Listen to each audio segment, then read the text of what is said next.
It was cold and snowy on the island of Sodor, but everyone was jolly. The winter holidays were coming. Thomas loved this time of the year. The station masters decorated the stations, and children were making snowmen. But there was one thing Thomas didn't like about winter. There was always lots and lots of snow. It piled up very quickly and blocked the tracks, so Thomas worked hard all day keeping the lines open. Thanks to Thomas, everything ran on time. All the engines were very pleased.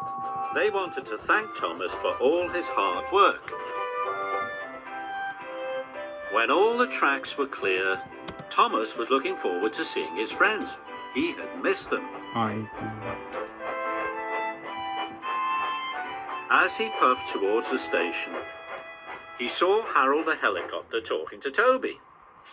They were planning a thank you surprise for Thomas. "Hello," he chuffed. "Remember," said Harold, "don't tell Thomas about the surprise." Then Harold buzzed away, and Toby puffed back to his yard. Thomas felt left out. He liked surprises. That afternoon, Thomas was puffing along the main line. He saw Percy waiting in the station. Percy's trucks were loaded with brightly coloured boxes. "Are they part of the surprise?" Thomas asked. Percy was bursting to tell his friend about it, but he raced away so that he wouldn't spoil the surprise. Thomas was cross.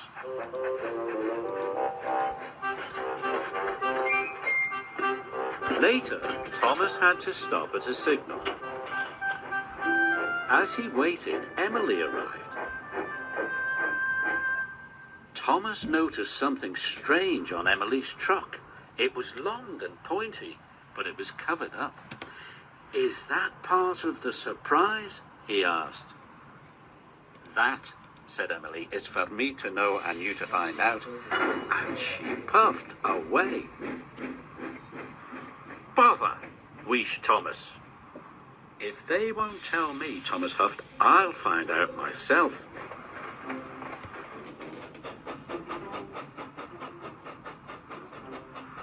Thomas secretly followed Emily. He puffed as quietly as he could, and he didn't follow too closely. Suddenly, Emily turned down one of the branch lines.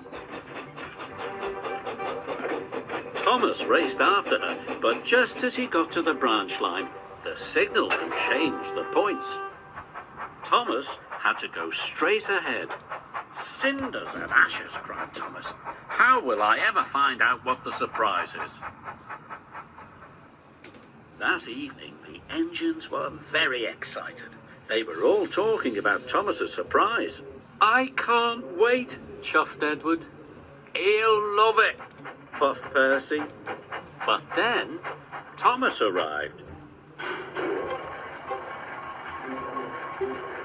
"Shh," said James. "Don't tell Thomas," said Henry. Thomas felt more left out than ever. It wasn't fair. Everyone knew what the surprise was except Thomas. "Humph! If they won't tell me, I don't want to know," he huffed. Thomas steamed crossly away. He puffed as far as he could. At last it was time to show Thomas the surprise, but no one knew where Thomas had gone. "Please find him, Harold," Edward puffed. "I'll do my best," said Harold, and he took to the air.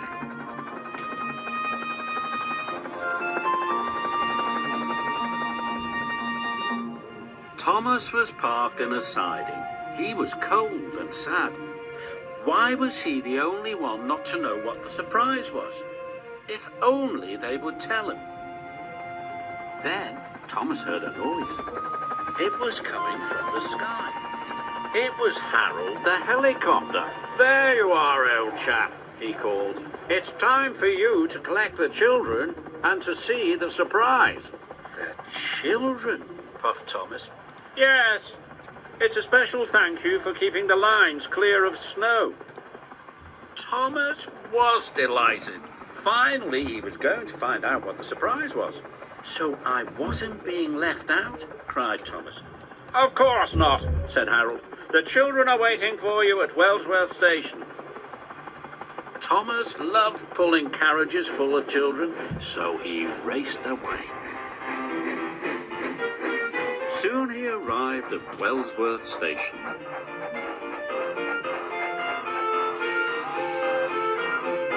Thomas collected the children.